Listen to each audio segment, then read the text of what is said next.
Nous allons corriger cet exercice qui est tombé au baccalauréat en 2026. Donc on se place dans le plan mine d'un repère orthonormé, on considère les points A, B et C. Donc déjà, au brouillon, c'est pas demandé. Et moi, au brouillon, mon premier réflexe, c'est de placer les points. Donc là, hop, c'est pas demandé, mais ça aidera à mieux visualiser le problème. Donc allez, 1, 2, 3. Donc le point A, abscisse moins 1, hop, ordonnée 5, donc 1, 2, 3, 4, 5. On essaye de garder un repère orthonormé. Donc le point A est ici. Ensuite, le point B, abscisse 3 et ordonnée 5 également. OK. Donc le point B est également ici. Et un point C, abscisse 4 et ordonnée 0. Tac. OK. Et donc, on vous dit, première question, donner les coordonnées du vecteur AB et AC. Donc, question 1A, donc le vecteur AB, propriété du cours. Donc, c'est donc l'abscisse de B moins l'abscisse de A, l'ordonnée de B moins l'ordonnée de A. Donc, le vecteur AB a pour abscisse, donc l'abscisse de B, 3 moins l'abscisse de A moins 1, l'ordonnée de B, 5, moins l'ordonnée de A, 5. Donc, ça, on trouve que le vecteur AB, 3 moins moins 1, c'est donc 3 plus 1, donc 4, et 5 moins 5, 0. Ce qui est parfaitement cohérent graphiquement. En effet, si on trace le vecteur AB, en abscisse, on avance de 1, 2, 3, 4 unités, et en ordonnée, on monte de 0. Donc c'est parfaitement cohérent qu'on trouve les coordonnées 4, 0 pour le vecteur AB. Et ensuite, on nous demande donc les coordonnées du vecteur AB et les coordonnées du vecteur AC. Donc allons-y, donc les coordonnées du vecteur AC, on va de A vers C, donc c'est XC moins XA, YC moins YK.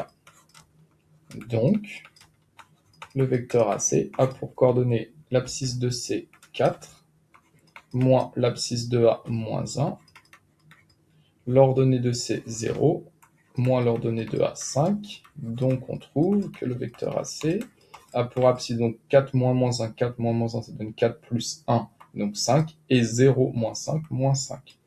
On vérifie graphiquement que ce soit bien cohérent sur notre brouillon. Donc en abscisse, on avance de 1, 2, 3, 4, 5 unités. Et en ordonnée, on descend de 1, 2, 3, 4, 5. Donc 5 moins 5, c'est parfaitement cohérent.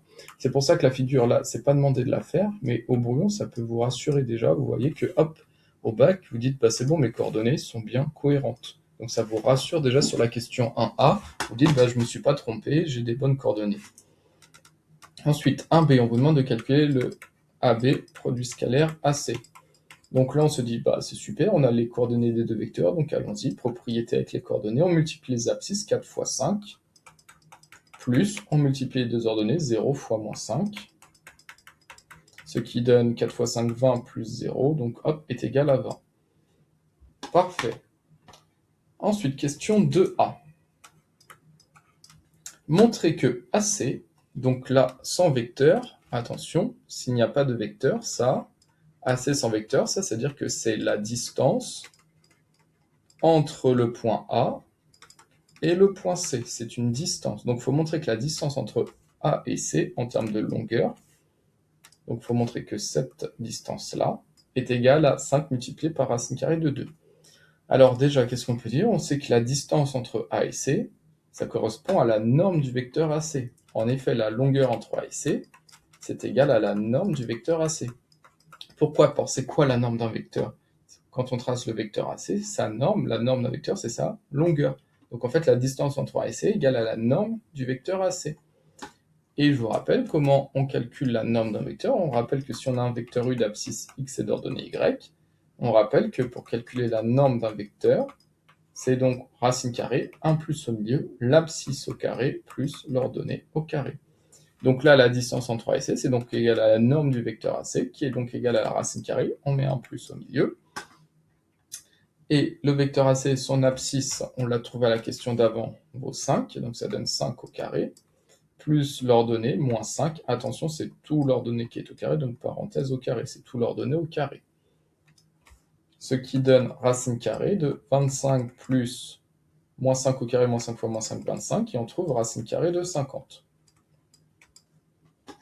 Et donc maintenant, il faut montrer que racine carrée de 50, ça est égal à 5 fois la racine carrée de 2. Alors là, c'est du programme pareil de seconde. On a vu en seconde que la racine carrée d'une multiplication, racine carrée de a fois b, c'est égal à la racine carrée de a multipliée par la racine carrée de b. Donc là, il va falloir décomposer. Et 50, en fait, ça peut se décomposer en 25 fois 2. 25 fois 2, ça donne 50. Et donc, d'après notre propriété, ça va être égal à la racine carrée de 25 fois la racine carrée de 2.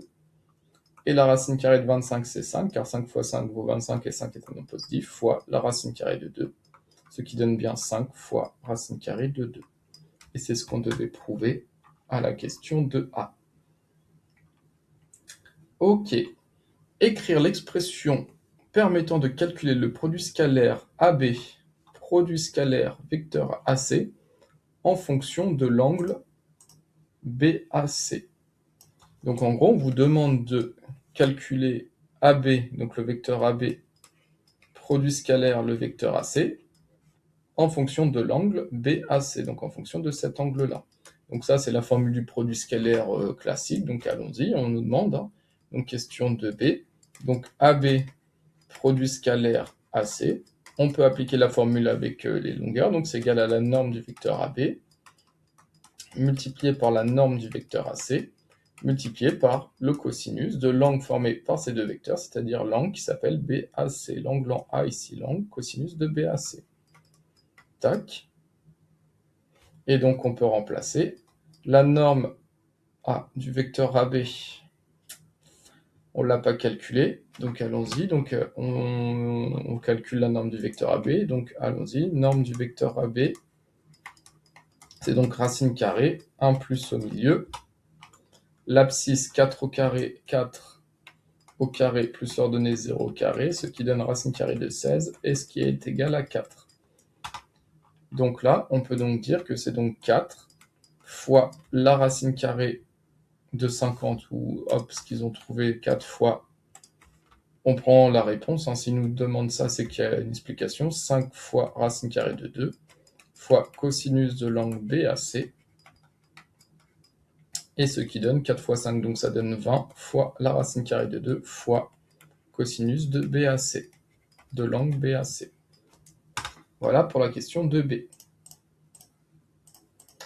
Et donc question 2C, là on nous dit en déduire une mesure en radian, donc attention c'est en radian, de l'angle BAC. Donc nous ce que l'on veut savoir c'est en radian, quelle est la mesure de l'angle BAC en radian, donc nous on veut cet angle-là. Et donc, comment on peut trouver ça? Eh bien, regardez, l'égalité de B. Qu'est-ce qu'on a montré dans l'égalité de B? Donc, question 2C.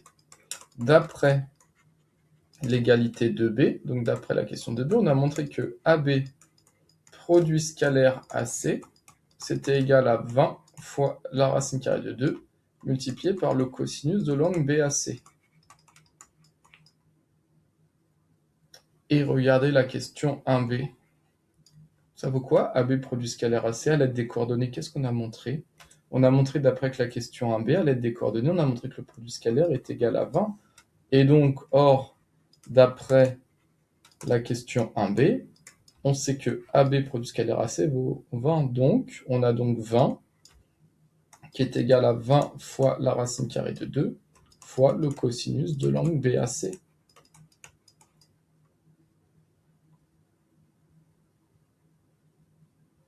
Et donc nous on veut l'angle, donc on va diviser par 20 racine carrée de 2 de côté, donc ça fait 20 divisé par 20 fois la racine carrée de 2. Hein. Là ce que je fais à gauche, c'est que on va diviser par 20 fois racine de 2 à gauche, et à droite on divise par 20 racine de 2. C'est ce que j'ai fait, hop, voilà. Et donc il va rester 20 sur 20 racine carrée de 2, égale de l'autre côté à cosinus de l'angle BAC. Alors 20, c'est pareil que 20 fois 1. Donc là, 20 divisé par 20, hop. Et donc il reste 1 sur racine carrée de 2 égale cosinus de l'angle BAC. Et comme on veut une mesure de l'angle en radians, c'est-à-dire qu'il va falloir utiliser votre cercle trigonométrique.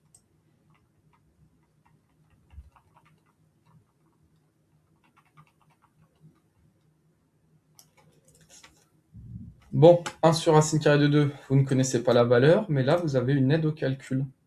On vous dit que 1 divisé par racine carrée de 2, c'est pareil que racine de 2 sur 2.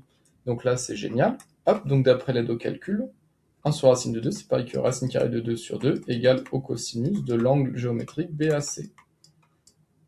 Alors, pour ceux qui veulent savoir comment on passe de là à là, 1 sur racine carrée de 2, en fait, ce que l'on fait, c'est qu'on fait fois racine de 2 au dénominateur fois la racine carrée de 2 au numérateur.